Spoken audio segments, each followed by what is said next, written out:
राम राम विद्यार्थी मित्रांनो, चला आपण आता जे सुरू करणार आहोत ते घेणार आहोत रिव्हिजन. आणि रिव्हिजन म्हणजे काय, तर एका घटकाचं रिव्हिजन नाही तर पूर्णच्या पूर्ण व्याकरणाची आपण करतोय काय उजळणी. आणि चला मग वेळ न घेता जेवढं मला या ठिकाणी एका तासामध्ये घेता येईल तेवढं मी घेतो. आणि जर काही भाग राहिला तर मग मी तुम्हाला तो पुढच्या व्हिडिओमध्ये देतो. पण उद्या, आज आणि उद्या हे पूर्णच्या पूर्ण व्हिडिओ पाहून घ्यायचा आणि परीक्षेला जायचं. चला मग आता या ठिकाणी लक्षात घ्या, TET 2026 मराठी व्याकरण पैकीच्या पैकी मार्क पडले पाहिजे. मग चला आता या ठिकाणी पहिलं प्रकरण आहे आपलं वर्णमाला. वर्णमाला वर्णमाला मग जर आपल्याला विचारलं वर्ण किती तर सांगा 52. जर तुम्हाला विचारलं वर्णांचे प्रकार किती तर सांगा 3. कोणते तर सांगा स्वर, स्वरादी, स्वर, स्वरादी आणि व्यंजने. किती प्रकार सांगायचे 3. जर तुम्हाला विचारलं स्वर किती तर सांगा 14. जर विचारलं स्वरादी किती तर 2. व्यंजने किती विचारले, व्यंजने सांगा 34. आणि विशेष विशेष संयुक्त व्यंजने, विशेष संयुक्त व्यंजने जर विचारले तर किती सांगायचे तर पटकन सांगायचे 2. कोणते तर एक आहे क्ष आणि दुसरं आहे ज्ञ. पाय मोडलेले पाहिजे. जर पाय मोडून लिहिले नाही तर त्यांचं नाव बदलतं. त्यांच्या शेवटी जर स्वर आला तर ते होतात जोड अक्षर. अक्षराला अक्षर जोड, जोड अक्षरे. येते लक्षात. मग चला, हा झाला वर्णमालेचा महत्वाचा पहिला भाग. यावरती भरपूर प्रश्न आजपर्यंत विचारलेले आहे. मग या ठिकाणी स्वर किती आहे 14 आहे तर ते तुम्हाला माहिती आहे. स्वरादी किती आहे 2. अम अह अम अह अम अह. चला जर स्वरांचे प्रकार विचारले तर किती सांगायचे 3 सांगायचे. कोणकोणते, रस्व, रस्व, दीर्घ आणि संयुक्त. रस्व स्वर, दीर्घ स्वर आणि पुढचे संयुक्त स्वर. रस्व दीर्घ संयुक्त स्वर. चला आता रस्व स्वर कोणकोणते, अ, रस्वई, रस्व, रु आणि रलू यांना म्हणायचं रस्व स्वर. रस्व स्वराच्या मात्रा किती असतात, 1 असतात. मात्रा म्हणजे काय, अक्षराला उच्चार करण्यासाठी लागणारा कालावधी. मग याची किती मात्रा आहे 1. आता या ठिकाणी दीर्घ स्वर कोणकोणते, आ, दीर्घई, दीर्घऊ, यांना म्हणा. यांच्या मात्रा किती 2. मात्रा म्हणजे काय, अक्षराला उच्चार करण्यासाठी लागणारा कालावधी. संयुक्त स्वर कोणकोणते, ए, ऐ, ओ, औ. आणि नवीन आलेले पाहुणे कोणते आहेत तर नवीन आलेले पाहुणे आहेत आदत्त. नवीन आलेले पाहुणे कोणते आहे आपले, आदत्त पाहुणे. कोणते आदत्त, आदत्त म्हणजे दत्तक घेतले आपण कुणाकडून, इंग्रजीकडून. ए आणि अ. कुणी आणलेत हे आणले आहेत अरविंद, अरविंद मंगळूरकर तात्या, मंगळूरकर, अरविंद मंगळूरकर. चला वर्णमालेचा महत्वाचा भाग असा आहे. स्वरादी किती 2 आहे, इथं सांगितलं आपण अम अह अह. आणि आता या ठिकाणी व्यंजनाचे वर्ग सांगतो. क, च, त, त, प. कचडत प, कचडत प, कचडत प. क, च, त, त, प आणि ख, छ, ठ, थ आणि फ. कचडत प, खचडत प. या उभ्या 2 ओळी यांना म्हणा कठोर व्यंजने. काय म्हणा, कठोर. नंतरच्या ज्या उभ्या 2 ओळी आहेत त्यांना काय म्हणा, मृदू व्यंजने. कोणते, इथं ग, ज, ड, द, ब. गजड ब, गजड ब, गजड ब, गजड ब, गजड ब, गजड ब, गजड ब, गजड ब. ग, ज, ड, द, ब हे इकडे. आणि इथं घ, झ, ढ, ध आणि भ. गजड ध ब, गजड ध ब यांना म्हणा मृदू व्यंजने. कोणती व्यंजने म्हणायची यांना, यांना म्हणा मृदू. ओ गुरुजी, मृदू व्यंजने. चला अशा पद्धतीने हे आहे 10 आणि 10 20. आणि शेवटचे अनुनासिके कोणकोणते, ग, याला काय म्हणतात अंग, याला म्हणा अन, याला म्हणा, याला काय म्हणा न, याला म्हणा न आणि याला म्हणा म. हे 5 काय अनुनासिके. आणि चला या ठिकाणी आपली वर्णमाला संपली. आता याचे उच्चार स्थान विचारतात परत. यांना म्हणा कंठ्य. काय म्हणा, कंठ्य. क च उच्चार स्थान काय, कंठ्य. क, ख, ग, ग, ग. इथं काय म्हणा तालव्य, तालव्य. आता बाकी सारं सांगता येणार नाही आपल्याला. इथं मूर्धन्य, यांना म्हणा मूर्धन्य. यांना काय म्हणा दंत्य, त, थ, द, ध, न. आणि यांना काय म्हणा ओष्ठ. चला बाकीचे तुम्ही पाहून घ्यायचे. याच्यावर प्रश्न विचारलेला आहे. जे जे विचारले गेलेले त्याच्यावर मी बोलणार आहे, बाकीचं जास्त बोलत नाही, पसारा द्यायचा नाही. वर्णमाला संपलं, शब्दाच्या जाती सुरू झाल्या. शब्दाच्या जाती किती आहे? 8 आहे. पहिली जात कोणती आहे? नाम. चला, नामावरती प्रश्न कशावर विचारला जातो? नामावरती नामाचा प्रकार विचारला जातो. नामाचा प्रकार काय? तर नामाचे 3 प्रकार. सामान्य नाम, सामान्य नाम, गुरुजी हळू, विशेष नाम, आणि तिसरं भाववाचक नाम. चला, सामान्य नाम, विशेष नाम, भाववाचक नाम कशाचे प्रकार आहे गुरुजी? नामाचे किती प्रकार आहेत? 3. परीक्षेला विचार नामाचे प्रकार किती सांगायचे? किती? 3. कोणमध्ये? सामान्य नाम, विशेष नाम, भाववाचक नाम. सामान्य नाम म्हणजे काय? जे सर्वसामान्य असतं, जे जातीवाचक असतं, जे समूहवाचक असतं, जे गटवाचक असतं, त्याचं नाव सामान्य नाम. सामान्य नामाचं एकट्याच अनेक वचन होतं, एकट्याच अनेक वचन होतं, बाकीचेच अनेक वचन होत नाही. हे दोघांचं अनेक वचन होत नाही. मग सामान्य नाम या ठिकाणी लक्षात घ्या. आपण मुलगा काय नाम आहे? सामान्य नाम. मुलगी सामान्य नाम. हे काय? जात आहे. कुत्रा ही काय? जात आहे, म्हणून कुत्रा कोणतं नाम? सामान्य नाम. चला, जे हिंद, जे भारत, जे महाराष्ट्र, हे झाले सामान्य नाम. आणि एकट्याच काय होतं? अनेक वचन. हे दोघीचं अनेक वचन होत नाही. हे एकाची ओळख करून देतं. हे आपण म्हणतो एकनाथ, एकनाथ डोळे गुरुजी. हे एकनाथ कोणतं नाम आहे? विशेष. याला म्हणलं काय? प्रज्वल. प्रज्वल डबल ज असतंय. प्रज्वल शुद्ध शब्द. प्रत अधिक ज्वल, प्रज्वल कोणतं नाम आहे? विशेष नाम. आणि भावाचक नाम, भावाचक नाम आहे शौर्य, धैर्य, मौर्य. मौर्य नाही हा, शौर्य, धैर्य, त्यानंतर प्रामाणिकपणा. चला, एवढं लक्षात ठेवा. नामाचे प्रकार 3. सामान्य नाम, विशेष नाम, भावाचक नाम. पुढे गुरुजी आता लक्षात घ्या, नामाचे प्रकार झाले. मग आता बाकीचं काही विचारत नाही आपण. इथं चालतं लिंगाकडे चालू आपण आता. लिंग. लिंगाचे प्रकार किती? 3. पुलिंग. गुरुजी कमी घ्या पण नीट घ्या बरं, नीट. हां, चला, लिंगाचे प्रकार किती? 3. पुलिंग. आता पूर्ण लिहित बसत नाही गुरुजी. हा, इथं घेतो फक्त. पुलिंग, स्त्रीलिंग आणि काय? नपुंसकलिंग. पुलिंग ज्याच्यातून पुरुष जातीचा, प्राण्यामध्ये नर पुरुष किंवा नर जातीचा बोध होतो त्याला पुलिंग म्हणा. स्त्री किंवा मादी जातीचा बोध होतो त्याला स्त्रीलिंग म्हणा. आणि ज्यातून दोही जातीचा बोध होत नाही त्याला काय म्हणा? नपुंसकलिंग. मग आता या ठिकाणी पुलिंग, स्त्रीलिंग, नपुंसकलिंग एकदम सोपं आहे. कसं सांगू म्हणलं? घोडा कोणतं लिंग आहे? पुलिंग. घोडी कोणतं लिंग आहे? स्त्रीलिंग आहे. घोडे कोणतं लिंग आहे? नपुंसकलिंग आहे. घोडा, घोडी, घोडे. कुत्रा, कुत्रे, कुत्रे. मुलगा, मुलगी, मुलगी. बाकीचे नियम आपण पाहत नाही. चला, मग परीक्षेत काय विचारलं? लिंग म्हणजे काय? दिलेले नाम हे पुरुष जातीचे आहे का स्त्री जातीचे आहे की दोन्हीपैकी कोणत्याच जातीचे नाही त्याला लिंग म्हणा. लिंगाचे प्रकार किती? 3. पुलिंग, स्त्रीलिंग, नपुंसकलिंग. या ठिकाणी याच्यावरती प्रश्न विचारला जातो. या ठिकाणी आपल्याला जर दोडके एक वचन आहे बरं का, दोडकी, अनेक हे. आपल्याला वाटतं दोडकेच अनेक हे, कुत्रे. हा, आता इकडे लक्षात घ्या. इथं काय झालं? दोडके. आपण म्हणलं काय? लाटणे. लाटणे आपल्याला काय वाटतं? लाटणे आपल्याला वाटतं काय? हे कोणतं आहे? अनेक वचन. पण नाही, लाटणे एक आहे आणि लाटणी अनेक आहे. या नियमावरती प्रश्न विचारले गेले. आपल्याला गाणे. गाणे काय? एक आहे आणि गाणी अनेक आहे.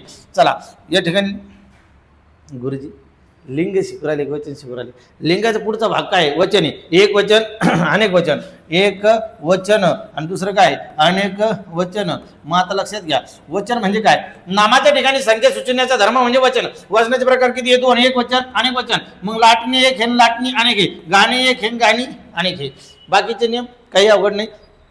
झाड एक हे, झाडे अनेक आहे. झाड एक हे, झाडे अनेक आहे. हां, आता इथे एक लक्षात घ्यायचं काय? पुलिंगी नाम आहे दगड, बैल. दगड, बैल. हां, त्यानंतर बस झालं 2च. दगड घेतला आपण. आता दगडाचं अनेक वचन काय? दगड.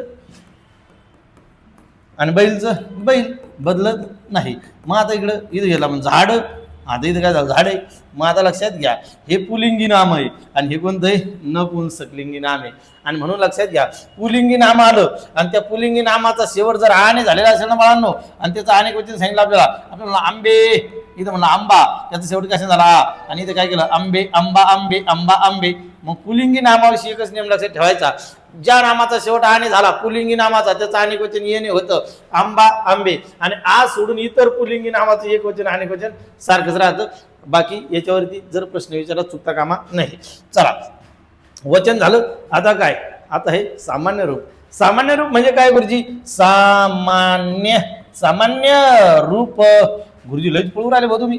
मग रिव्हिजन करायचं एका तासामध्ये. आता शिक पाहिल्या जाती ते आपण 8 जाती, प्रयोग, अलंकार, समास, बाकी बोलूच नका गुरुजी तुम्ही. चला घ्या पुढं.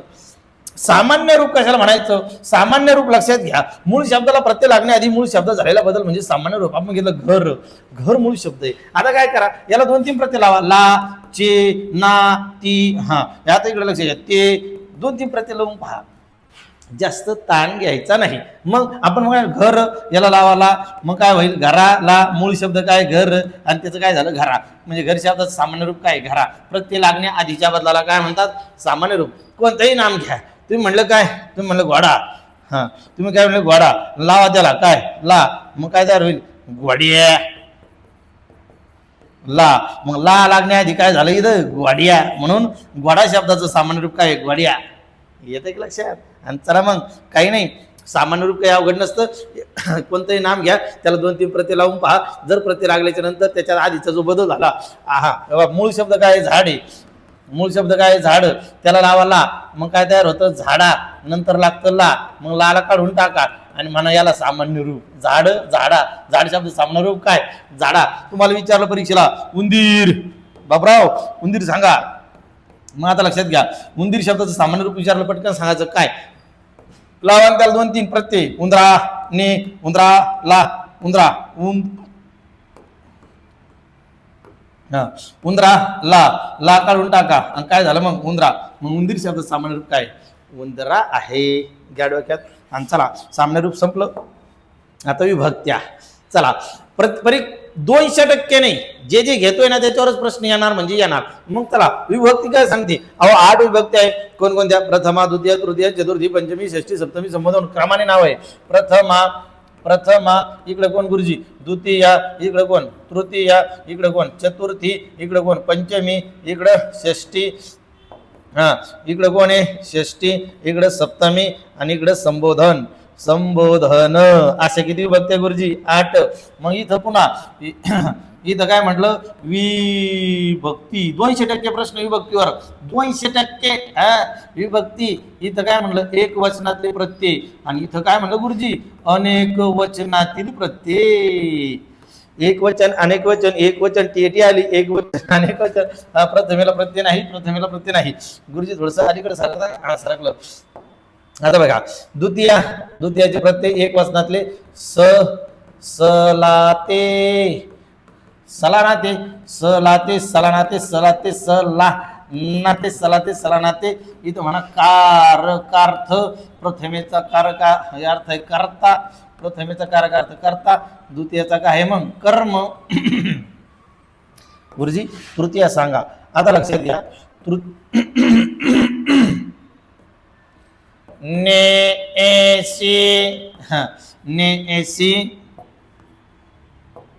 नेसी इकडे कोण गुरुजी? नी, सी, ई, हे इकडे कोण आहे? करण. पाठच करायचं. 1 मार्क गुरुजी. चला, इथं कोण आहे? चतुर्थी ना. मग सलाते इकडे कोण?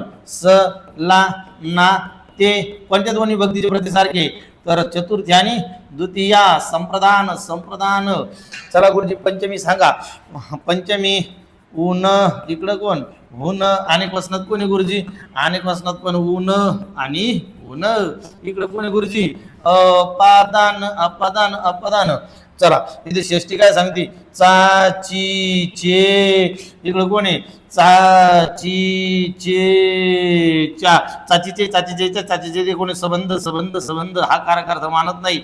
चला गुरुजी पुढे सांगा बरं पटपट, घाई झाली आम्हाला. सप्तमी काय सांगते? आणि इथं कोण आहे गुरुजी? तय्या संबोधन. इथं कोण आहे? अधिकरण. चला, आणि शेवट कोण आहे? एक वचनात प्रत्यय नाही, अनेक वचनात नो घ्या, आणि नो मध्ये कोण असतो? आणि इथं घ्या हाक. चला, जर आता याच्यावर प्रश्न कसा विचारला जातो बघा.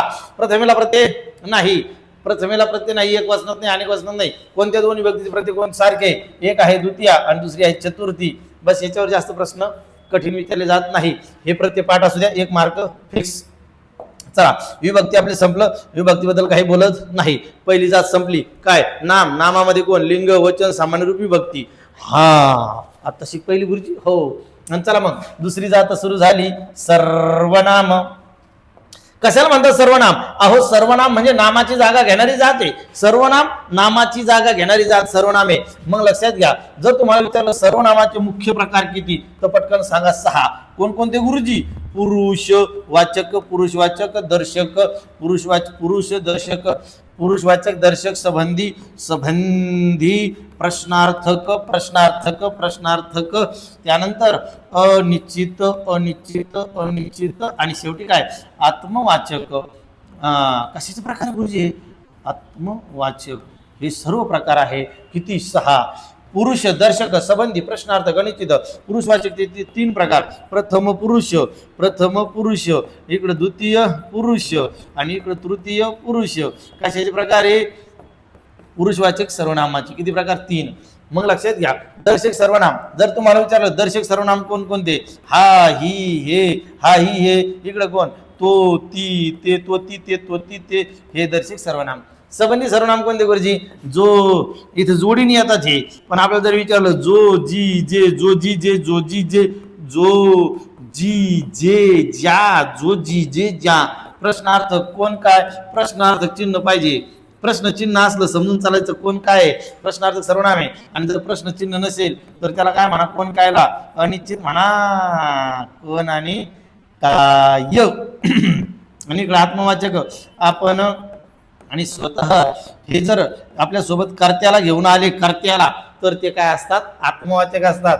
म्हणजे ते पुरुषवाचक मध्ये पण येतात आणि आत्मवाचक पण होतात. आता इथं पुढं सर्वनाम, मूळ सर्वनाम जर विचारले बाळांनो गुरुजी, मूळ बाळा पुढं मूळ सर्वनामे, मूळ सर्वनामे जर विचारले तर काय सांगा? मी, तू, तो, मी, तू, तो, मी, तू, तो, हा, जो, कोण, काय, आपण, स्वतः. आता लक्षात घ्या, मी, तू, तो. जर विचारलं मूळ सर्वनामे किती तर पटकन सांगा 9. कोणकोणते? हे इकडं मी, तू, तो, हा, जो, कोण, काय, आपण, स्वतः. सर्वनाम संपलं. सर्वनाम संपलं. गुरुजी कुठं? तिसरी जात सुरू झाली आता. विशेषण. कशाला म्हणतात विशेषण? अहो गुरुजी, नामाबद्दल विशेष माहिती सांगणारा शब्द जो नामाची व्याप्ती मर्यादित करतो त्याचं नाव विशेषण असतं. म्हणजे काय? आपण मूर्ख मुलगा किंवा मूर्ख गणेश. आज मूर्ख मुलगा आज आला नाही. चला, मुलगा काय? नाम आहे. नामाबद्दल मूर्ख शब्दाने अधिक माहिती सांगितली. अहो मूर्ख काय? विशेषण आहे. नामाबद्दल विशेष माहिती सांगणारा शब्द विशेषण असतो. मग विशेषणाचे मुख्य प्रकार जर विचारले तर किती सांगा? 3 सांगा. कोणकोणते? गुण विशेषण, दुसरं संख्या विशेषण, आणि तिसरं सार्वनामिक विशेषण. गुण विशेषण, संख्या विशेषण, सार्वनामिक विशेषण. गुण विशेषण, संख्या विशेषण, सार्वनामिक विशेषण. गुणामध्ये काय काय येतं गुरुजी? रंग, रूप, स्वरूप, आकार, चव. रंग, रूप, स्वरूप, आकार, चव आणि स्वभाव. रंग, याच्यावर 100% प्रश्न येऊ शकतो. रंग, रूप, स्वरूप, आकार, चव आणि स्वभाव हे कशात येतात? गुण विशेषण. गुरुजी संख्या विशेषणात काय येतं? संख्या येतात. 2, 4, 5, 10, 20, 50, अर्धा. म्हणजे इथं लक्षात घ्या, सर्वच्या सर्व ज्या आहेत त्या संख्या असतात. आणि इथं सर्वनाम, सर्वनामाचं काय होतं? विशेषण तयार होतं. समजून चालायचं. नामाशेजारी सर्वनाम दिसलं, नामाशेजारी सर्वनाम दिसलं, अहो ते सर्वनाम नसून काय असतं? नाम असतं. आता इथं आपण काय म्हणलो? घोडा. घोडा काय? नाम आहे. मग याच्या जागी कोण येतं? ते सर्वनाम असतं. पण जर आपण म्हणलं तो घोडा वरातीत नसतो, मग आता तो शब्द काय? तर ते सर्वनाम विशेषण होतं. येतंय का लक्षात? सर्वनाम नामाशेजारी कधी येत नाही. मग ते नामाच्या जागी येतं, नामाच्या खुर्चीत बसतं, नामाच्या जागेवर बसतं. मग ते नामाच्या शेजारी जर आलं, समजून चालायचं जात बदलली, जात बदलली, जात बदलली. आणि चला, विशेषणाचा दयण झाला. एवढंच आहे विशेषणात. हो बस झालं, तुम्हाला काम पुरतं. क्रियापद आता सारच सांगत बसत भांड्यावर इथं आपल्याला रात्र होईल. क्रियापद. मग चला, क्रियापदाचे मुख्य 2 प्रकार पडतात. कोणकोणते? ओ गुरुजी 3 कसे लिहून राहिले? किती प्रकार आहे? 3. 1, 2. शांतता घ्या गुरुजी. क्रियापदाचे प्रकार किती? 2. 1 सकर्मक क्रियापद आणि दुसरं काय? अकर्मक क्रियापद. तुम्ही आनंदाने शिका. आनंदाने, आनंदाने. सकर्मक क्रियापद. क्रियापद लिहा गुरुजी. सकर्मक क्रियापद आणि इथं कोण आहे अकर्मक अकर्मक क्रियापद क्रियापद क्रियापद. म्हणजे कसं आपण म्हणलं काय आपण म्हणलं राधा पेरू खाते खाणारी कोण आहे राधा आहे. राधा कोण आहे करता आहे. खाण्याची क्रिया कशावर घडली पेरूवर. पेरू काय कर्म आणि खाते काय क्रियापद आहे. म्हणजे लक्षात घ्या काय गुरुजी तर हे क्रियापद जे आहे तर हे आहे सकर्मक क्रियापद. कर्माला घेऊन आलं ना सकर्मक म्हणा. आणि इथं आपण म्हणलं मंदा हळू पळते पळणारी कोण आहे मंदा आहे आणि मंदा कोण आहे करता आहे. आणि पळण्याची क्रिया कशावर घडली मंदीवरच घडली म्हणजे वाक्यात कर्म नाही. मग हे क्रियापद कसं आहे अकर्मक आहे. म्हणजे क्रियापदाचे मुख्य प्रकार किती दोन सकर्मक क्रियापद अकर्मक क्रियापद. मग बाकीचे उपप्रकार आहे ते सांगू का. हा संयुक्त क्रियापद म्हणजे काय असतं धातू साधित असतं. खात आपण म्हटलं मंदा आंबा खात आहे किंवा खात असे आहे खात आहे हे सहाय्यक क्रियापद आणि हे धातू साधित दोन्ही मिळून जे क्रियापद तयार होतं त्याचं नाव असतं संयुक्त क्रियापद. यावर कदाचित एखाद्या वेळेस प्रश्न विचारला जाऊ शकतो म्हणून याला म्हणायचं संयुक्त क्रियापद. हा पुढे लक्षात घ्या करणरूप क्रियापद जर विचारलं करणरूप क्रियापद ज्याच्यामध्ये वकार दर्शवलेला असतो. काय असतो गुरुजी वकार आला त्याला म्हणा करणरूप. हा याच्यावर विचारलेला आहे प्रश्न करणरूप वकारदर्शक होकारार्थी म्हणा त्याला होकारदर्शक होकारार्थी आणि नकारार्थी आलं त्याला म्हणा करणरूप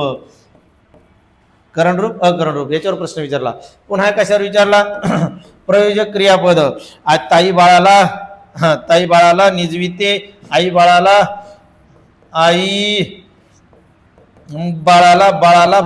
हा निजविते. बाळ स्वतः निसतं का नाही. जेव्हा बाह्य घटक क्रिया करण्यास प्रेरित करतो तेव्हा ते कोणतं क्रियापद असतं प्रयोजक क्रियापद असतं. हा कोणतं क्रियापद प्रयोजक क्रियापद. आणि पुढे लक्षात घ्या काय जर समजा आईला आता चालवते आईला आता चालवते शक्य होतं का हो शक्य होतंय मग त्याला म्हणा शक्य क्रियापद. चला आता बाकीचे प्रकार काही जास्त काही परीक्षेला विचारले नाही. याला म्हणा शक्य त्याला म्हणा प्रयोजक. एक मिनिट मी लेक्चरमध्ये 9च्या नंतर येतो. आता लक्षात घ्या इथं काय म्हणा शक्य क्रियापद आणि याला काय म्हणा याला म्हणा शक्य आणि याला म्हणा प्रयोजक. चला क्रियापदाचे प्रकार आपले संपले. आता काळ आले. क्रियापदात काळ आहे बरं का. काळ हा कशाचा भाग आहे क्रियापदाचा. मग काळाचे प्रकार किती गुरुजी 3. चला वर्तमान याच्यावर 100% प्रश्न काय 200% वर्तमान काळ. इकडं भूत गुरुजी भूत झाले का आता वर्तमान भूत आणि भविष्य. वर्तमान भूत भविष्य वर्तमान भूत भविष्य. आता काळाचे प्रकार किती 3. यांचे प्रकार किती पडतात 6 1. इकडे घ्या गुरुजी. याला काय म्हणा साधा याला काय म्हणा चालू याला काय म्हणा पूर्ण आणि याला काय म्हणा रीती. चालूलाच अपूर्ण म्हणतात. इथं डोक्यात ठेवा परत. आणि रीतीमध्ये काय लक्षात घ्यायचं रीती काळे नियमित घडणारी क्रिया 1 2 3 आणि 4. मग गुरुजी आता इथं बघा एकाच वाक्यात सर्व सांगणार मी तुम्हाला जास्त काही सांगणार नाही. 2 मिनिटामध्ये खेळ खतम. हा इथं घेतला पिवळा रंग आणि इथं घेतला आपण आता छोटं वाक्य घेऊ राधा पेरू कापते. हा राधा पेरू कापते. आता इथं लक्षात घ्यायचं राधा पेरू कापते. कापणार एकच क्रियापद एकच आहे. मग तो साधा काळ असतो आणि त्याचा शेवट जर तलवारीने झाला तो समजून चालायचं काय खेळ संपला वर्तमान काळ. आता साधा काळ म्हणजे एकच क्रियापद. आपण म्हणलं काय राधाने पेरू कापला क्रियापद एकच दिसतोय कोणतं कापला. मग कापला दिसतोय ना. मग एकटं क्रियापद म्हणलं का साधा काळ आहे आणि त्याचा शेवट कशाने झाला ल नाही त्याला म्हणा भूतकाळ. आणि आपण म्हणलं राधा पेरू कापेल ल ने शेवट झाला. पण इथं लक्षात घ्यायचं काय कापेल इथं काय असतं इथं मात्रा असतो हा त्याचा य आणि हा ल. आणि क्रियापद दिसतं काय एकटंय. मग तुम्ही म्हणा इथं पण लय गुरुजी, तर इथं काय असतं, तर इथं इयल असतं. इयचा मात्रा कापेल मारेल. चला मग एकटं क्रियापद दिसलं साधा काळ म्हणा. आता चालू म्हणा गुरुजी, चालू करा पटकन. राधा राधा पेरू पेरू कापत कापत कापत आणि इथं करा आहे. राधा पेरू कापत आहे.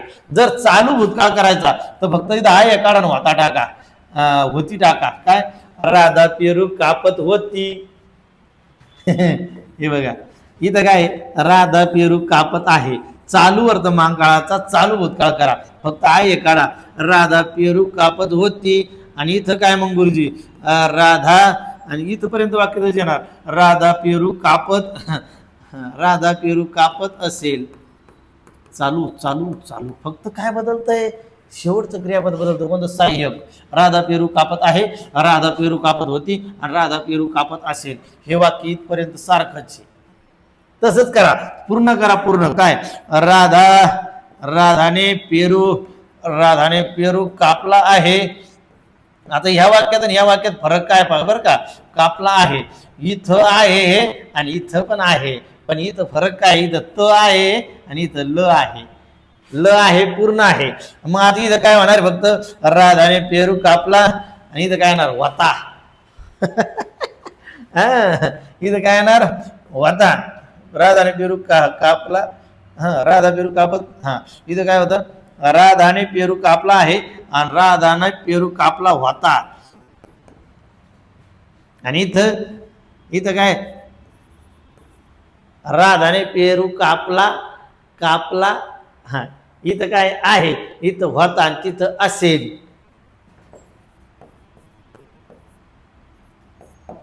चला आता रीती राधा पेरू कापत असते. राधा पेरू कापत असते. आता इथं झालं असते. इथं 3 नंबरच लिहा गुरुजी. इथं 4 नंबरचा झाला. आता राधा पेरू कापत इथं काय म्हणलं असते, इथं लिहा असे आणि इथं लिहा जाईल. खेळ संपला. काळ संपला. आता क्रियापदाचे अर्थ किती 4. स्वार्थ आज्ञार्थ विद्यार्थ संग्रहार्थ. स्वार्थ गुरुजी क्रियापदाचे अर्थ किती 4. क्रियापदाचे अर्थ 4. एकाला म्हणा स्वार्थ सरळ साधा अर्थ स्वार्थ. दुसरा आहे आज्ञार्थ आज्ञा केलेली असते आज्ञार्थ. तिसरं विद्यार्थ आणि चौथा आहे 4 नंबरचं संकेतार्थ. चला स्वार्थ आज्ञार्थ विद्यार्थी संकेतार्थ स्वार्थ संकेतार्थ. चला क्रियापदाचे अर्थ किती आहे 4 पटकन सांगायचे. स्वार्थ म्हणजे सरळ साधं वाक्य. आज्ञार्थ आज्ञा केलेले असते. विद्यार्थ व वी वे ने शेवट झालेला असतो. त्यानंतर संकेतार्थ जर तर एवढंच लक्षात ठेवा. 1 मार्क भेटला. चला क्रियापद संपलं काळ संपला. मग काय शेवटी आख्यात आहे. वर्तमान काळ भूतकाळ आख्यात सांगू का. 7 आख्यात आहे. किती आख्यात आहे 7. मग कशी आख्यात आहे प्रथम नको आख्यात द्या सोडून. किती 7 आख्यात लक्षात ठेवा. वर्तमान काळ प्रथमतः आख्यात 0 मिनिटं सांगून देतो बाबा. परत एखादी म्हणून तुला काही येत नाही काय. वर्तमान काळ वर्तमान काळ प्रथमता आख्यात. आता इकडे लक्षात ठेवा आख्यात आहे बरं का. बाकीचं आख्यात लिहित नाही मी. आता इथं भूतकाळ आहे. भूत काय म्हणा द्वितीय नाही. इथं भूतला म्हणा ला आख्यात. इथं भूत झालं. इथं रीतीभूत आहे. कोणतं भूत आहे रीतीभूत.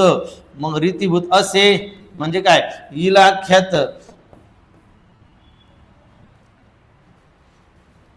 इकडं आख्यात लक्षात ठेवा. इकडं इथं कोण सुरू झालं भविष्य. चला भविष्याचं कोणतं आख्यात आहे गुरुजी कळू राहिलं पण तुम्हाला कळण ना अभ्यास झालेला आहे ना. ही आख्यात. चला आता बघा वर्तमान काळ भूतकाळ रीती भूतकाळ भविष्यकाळ. वर्तमान काळाचा प्रथमतः आख्यात. भूतकाळाचा ला आख्यात. रीती भूतकाळाचा ई ला आख्यात. भविष्यकाळाचा ई आख्यात. मग इथं लक्षात घ्या रीती भविष्यकाळामध्ये काय होतं बसे असे असे कसे एल बसे ल एल. आता इकडे बा बसे काय म्हणतो आपण बसे म्हणजे ई. इथं गोंधळ झाला.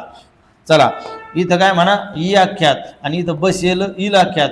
म्हणजे लक्षात घ्या खालीवर झालं होतं वर्तमान काळ प्रथमतः आख्यात भूतकाळाला आख्यात, रीती भूतकाळ ही आख्यात, भविष्यकाळ हिला आख्यात. हा पुढं काय गुरुजी? चला, तीन अर्थ, आज्ञार्थ, आज्ञार्थ, विद्यर्थ, आणि पुढे काय गुरुजी? संकेतार्थ. तीन अर्थाला आख्यात आहे, स्वार्थाला नाहीये. मग आज्ञार्थ, आज्ञार्थाचं काय आख्यात आहे? बसू उ आख्यात,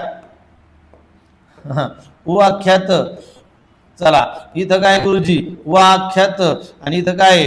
द्वितीय, द्वितीय ताख्यात. चला, आख्यात वर्तमान काळ, वर्तमान काळ प्रथमतः आख्यात, भूतकाळ आख्यात, रीती भूतकाळ ही आख्यात, भविष्यकाळ ही आख्यात, आज्ञार्थ व आख्यात, विद्यार्थ व आख्यात, संकेतार्थ द्वितीयता आख्यात. क्रियापदाच्या क्रियापदाची जात संपली. बघा, लक्षात घ्या. नाम, सर्वनाम, विशेषण, क्रियापद किती झाले? 4. नाम, सर्वनाम, विशेषण, क्रियापद 4 जाती आपल्या संपलेल्या आहेत. 4 जाती संपल्या. कोणकोणत्या गुरुजी? पटकन घ्या पुढच्या. चला मग, 5वी जात काय गुरुजी? 5वी जात क्रिया, क्रिया विशेषण, क्रिया विशेषण, क्रिया विशेषण अव्यय. आता लक्षात घ्या, क्रियेबद्दल विशेष माहिती सांगणारी जात, क्रियेबद्दल विशेष माहिती सांगणारी जात जी अव्यय राहते. म्हणजे काय? त्याचं नाव क्रिया विशेषण. आपण म्हणू मंदा, मंदा हळू, मंदा हळू पळते. चला गुरुजी, आता इकडे बघा, पळणारी कोण आहे? मंद आहे. आता पळण्याची क्रिया आहे. पळण्याची काय क्रिया? पळण्याची क्रियाबद्दल हळू शब्द अधिक माहिती सांगतो. क्रियेबद्दल अधिक माहिती सांगणार शब्द त्याचा, क्रियेबद्दल विशेष माहिती सांगणार शब्द त्याचं नाव क्रिया विशेषण असतं. आता बघा, मंदा काढा, आपण काय टाका? चंदू टाका. चंदू, चंदू हळू, चंदू हळू पळतो. आता बघा, इथं पण पळण्याची क्रिया आहे, इथं पण पळण्याची क्रिया, पण हळू शब्द बदललेला नाही. क्रियेबद्दल विशेष माहिती सांगतो आणि अव्यय राहतो, आणि म्हणून त्याचं नाव आहे क्रिया विशेषण अव्यय. क्रियेबद्दल विशेष माहिती सांगणारा शब्द जो अव्यय राहतो त्याचं नाव क्रिया विशेषण अव्यय. कशाबद्दल? क्रियापदाबद्दल माहिती सांगतं ते. क्रियाबद्दल, क्रियाबद्दल म्हणजेच क्रियापदाबद्दल. चला मग गुरुजी पुढे सांगा, दन सांगा पुढे. चला, क्रिया विशेषण अव्ययाचे मुख्य प्रकार किती? क्रिया विशेषण अव्यय. आता इथं लक्षात घ्या, क्रिया विशेषण अव्ययाचे मुख्य 6 प्रकार पडतात. गुरुजी, मुख्य किती प्रकार आहे? 2. कोणकोणते? एकाला म्हणा काय? अर्थ मूलक, अर्थ मूलक, आणि दुसरं काय गुरुजी? स्वरूप मूलक. अर्थमूलक, स्वरूप मूलक, अर्थमूलक, स्वरूप मूलक, अर्थमूलक, स्वरूप मूलक, अर्थमूलक, स्वरूप मूलक. कशाचे प्रकार? क्रिया विशेषण अव्ययाचे 2 प्रकार. मग आता क्रिया विशेषण अव्ययाचे मुख्य प्रकार 2 आहे, आणि मग लक्षात घ्या, अर्थमूलकचे किती प्रकार आहे गुरुजी? अहो, अर्थमूलकचे 6 प्रकार आहे. किती गुरुजी?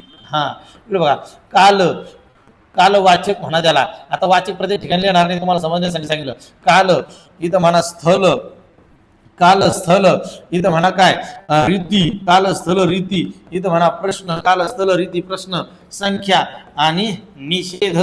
काल स्थल रीती संख्या प्रश्न निषेध, काल स्थल रीती संख्या प्रश्न निषेध. किती प्रकार आहे गुरुजी? अहो, 6 प्रकार आहे. मग कालवाचकचे किती प्रकार आहे? कोणकोणते? कालदर्शक, कालदर्शक, इथं स्थल कालदर्शक, सातत्य दर्शक, सातत्य दर्शक, आणि इथं आवृत्ती दर्शक. कशाचे प्रकार आहे गुरुजी? हे कालवाचकचे 3 प्रकार. कोणकोणते? कालदर्शक, स्थलदर्शक, कालदर्शक, सातत्यदर्शक, आवृत्ती दर्शक. स्थलवाचकचे किती प्रकार आहे गुरुजी? पेन बदला. स्थलवाचकचे प्रकार किती? 2. एक गती आणि दुसरं स्थिती. गतिवाचक, स्थितीवाचक. गतिदर्शक, स्थितीदर्शक, गतिदर्शक, स्थितीदर्शक. रीतिवाचकचे किती प्रकार आहे गुरुजी? 3 आहे. कोणकोणते? प्रकार, प्रकार, अनुकरण, अनुकरण, आणि इकडे काय? प्रकार, अनुकरण आणि निश्चय. चला, कशाचे प्रकार आहे गुरुजी हे? तर हे आहे प्रकार दर्शकचे 3 प्रकार. अर्थमूलक, आता लक्षात घ्या, क्रिया विशेषण अव्ययाचे मुख्य प्रकार 2. कोणकोणते? अर्थमूलक, स्वरूपमूलक. अर्थमूलकचे 6 प्रकार: काल, स्थल, रीती, संख्या, प्रश्न, निषेध. कालवाचकचे 3, कालदर्शक, सातदर्शक, आवृत्तदर्शक. स्थलवाचक 2, गती आणि स्थिती. आणि रीतिवाचकचे 3. चला, आता गुरुजी एवढा पसारा सांगितला, प्रश्न कसे येतात? मग चला, इथे आपल्याला विचारले जात, क्रिया विशेषण अव्यय ओळखा. क्रिया विशेषण अव्यय ओळखा. आपण म्हणलं काय? मंदा, मंदा जलद, मंदा जलद धावते, जलद आणि धावते. आणि मग आता विचारलं तुम्हाला क्रिया विशेषण ओळखा. जलद, धावणे, धावणे क्रियाबद्दल जलद शब्द अधिक माहिती सांगितली, म्हणून जलद काय? क्रिया विशेषण अव्यय. किती सोपं होतं. मग चला पुढं. शब्द, योगी, शब्दयोगी अव्यय. काय म्हणतो शब्दयोगी अव्यय? शब्दाचा अव्याशी योग घडून तयार होणारा शब्द. शब्दाचा अव्याशी योग घडून तयार होणारा शब्द म्हणजे कसं, या ठिकाणी आपण म्हणलं समोर, काय आहे समोर अव्यय, आणि इथं लावलं आपण झाडा, मग तयार झालं झाडा समोर. नामाला लागून आलं, नामाला लागून आलं म्हणून त्याचं नाव आहे शब्दयोगी. शब्दाचा अव्याशी योग घडून तयार होणारा शब्द, त्याचं नाव काय? शब्द. आपण म्हणलं घरामागे, मागे लागून आलं कशाला? घराला. नामासोबत अव्याचा काय घडला? योग घडला, जोडून आलं शब्दयोगी म्हणा. मग आपल्याला काही नाही, सोपा प्रश्न विचारला जातो. काय? राधा, राधा झाडाखाली, झाडाखाली बसली. राधा झाडाखाली बसली. काय विचारलं? खाली. काय? शब्दयोगी अव्यय. काय? शब्दयोगी अव्यय. चला, असं याच्यावर प्रश्न विचारला जातो, काही अवघड नाही. आता 7 नंबरची जात उभयान्वयी अव्यय. उभयान्वयी अव्यय, उभयान्वयी अव्यय, उभयान्वयी अव्यय. 2 शब्द किंवा 2 वाक्य यांना जोडणारी जात, त्याचं नाव काय? उभयान्वयी अव्यय. मग आता लक्षात घ्या, ही जात लई महत्वाची. या जातीमुळे आपलं केवळ वाक्य, कोणतं वाक्य? केवळ वाक्य. दुसरं कोणतं? संयुक्त वाक्य. आणि तिसरं कोणतं? मिश्र वाक्य. हे वाक्याचे 3 प्रकार. म्हणजे या जातीवर 1 प्रश्न आणि या वाक्यावर 1 प्रश्न, म्हणजे 2 प्रश्न या प्रकरणामुळे क्लिअर होणार आहे. आणि चला मग आता इथं जाणीवपूर्वक थोडंसं आपण मंद घेऊ. आता उभयान्वयी अव्यय कशाला म्हणायचं? 2 शब्द किंवा 2 वाक्य यांना जोडणारी जात. 2 शब्द किंवा 2 वाक्य यांना जोडणारी जात. त्या जातीचं नाव काय? उभयान्वयी अव्यय. कसं? राम आणि श्याम खेळायला गेले, किंवा आपण जरी असं म्हटलं शेतकऱ्यांनी शेती नांगरली पण पाऊस आला नाही. मी खूप अभ्यास केला पण मार्क मिळाले नाही. मी किंवा माझा भाऊ तुमच्या लग्नाला येऊ. 2 शब्द किंवा 2 वाक्य यांना जोडणारी जात म्हणजे काय? उभयान्वयी अव्यय. याचा पहिला प्रकार आहे काय? प्रधानत्व. प्रधानत्व सूचक. आणि दुसरं काय? गौणत्व सूचक, प्रधानत्व सूचक, गौणत्व सूचक, प्रधानत्व सूचक, गौणत्व सूचक. मग इथं काय होणार आहे? इथं काय होणार आहे? 1 वाक्य प्रधान. आपल्यासाठी 1 मार्क आहे ना, बस, बाकीचं शिल्लक पसारात येत नाही. प्रधान अधिक प्रधान, त्याचं असतं संयुक्त वाक्य. कोणतं वाक्य? संयुक्त वाक्य. म्हणजे याचे जे प्रकार पडणार आहे त्याच्यात कोणतं वाक्य असणार आहे? संयुक्त वाक्य. आणि इकडे काय आहे? प्रधान, प्रधान, 1 प्रधान आणि 1 गौण. 1 लक्षात ठेवा. आणि चला मग इथं कोणतं वाक्य तयार होणार गुरुजी? इथं वाक्य तयार होणार मिश्र वाक्य. मग आता इथं प्रकार लक्षात ठेवायचे आहे तुम्हाला. हे 2 पैकी 1च लक्षात ठेवा, म्हणजे 1 मार्क फिक्स होईल तुमचा. इथं काय लक्षात ठेवायचं? इथं म्हणा समुच्चय, समुच्चय विकल्प, समुच्चय विकल्प न्यूनत्व, समुच्चय विकल्प न्यूनत्व परिणाम, समुच्चय विकल्प न्यूनत्व परिणाम. चला, हे 4 प्रकार तुम्हाला जर ओळखता आले, या 4 प्रकारामध्ये जर येणारं वाक्य कोणतं असतं तर ते वाक्य असतं संयुक्त वाक्य. आणि गौणत्व सूचकचे 4 प्रकार कोणकोणते? स्वरूप, स्वरूप कारण, स्वरूप कारण, उद्देश, उद्देश आणि काय? संकेत. स्वरूप कारण उद्देश संकेत. स्वरूप कारण उद्देश संकेत. या 4 प्रकारामध्ये येणारं वाक्य कोणतं असतं? मिश्र वाक्य असतं. चला, आणि जे एकच सरळ साधं कोणतं वाक्य? आपण म्हटलं काय? राधा सकाळी शाळेत गेली. राधा सकाळी शाळेत गेली.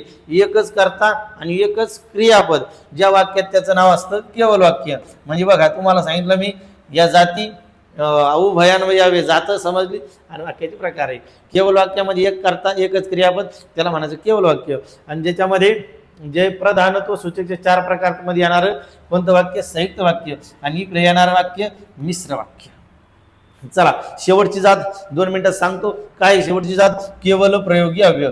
केवळ प्रयोगी अव्यय. आता केवळ प्रयोगी अव्यय म्हणजे काय? जे शब्द अचानकपणे आपल्या तोंडून बाहेर पडतात, ज्या आपल्या भावना, उद्रेक होतो भावनाचा, अचानकपणे बाहेर पडतात, त्यांचं नाव काय? केवळ प्रयोगी अव्यय. वाह वाह, काय छान खेळला, अरे रे, पडला रे खाली, अरे बापरे. आणि यांच्या मागे काय असतं? उद्गार चिन्ह. बापरे, किती मोठा साप. असे जे उद्गार असतात त्याला म्हणायचं केवळ प्रयोगी अव्यय. अशा या किती जाती सांगितल्या? 8 जाती. आणि वर्णमाला सांगितलं. म्हणजे लक्षात घ्या, शब्दाची जाती किती? 8. पहिल्या 4 जाती कोणत्या आहे? विकारी. कोणकोणत्या? नाम, सर्वनाम, विशेषण, क्रियापद. नंतरच्या 4 जाती कोणत्या आहे? अविकारी. क्रिया, विशेषण अव्यय, शब्दयोगी अव्यय, उभयान्वयी अव्यय, केवळ प्रयोगी अव्यय. आता जवळपास 50 मिनिटाचं आपलं लेक्चर झालेलं आहे. आता पुढं काय काय गुरुजी? आता तुम्हाला प्रयोग आहे, अलंकार आहे, समास आहे, वृत्त आहे, प्रश्नचे इकडं विरामचिन्ह आहे, त्यानंतर रस आहे. हे पुढच्या लेक्चरमध्ये सांगतो. हे 1 तास झालं, पुढचं 1 तास होईल आणि 2 तास लेक्चर आहे का आणि परीक्षेला जा, मराठीचे पैकी मार्ग घ्या. या ठिकाणी आपण थांबू. जय हिंद, जय भारत, जय महाराष्ट्र.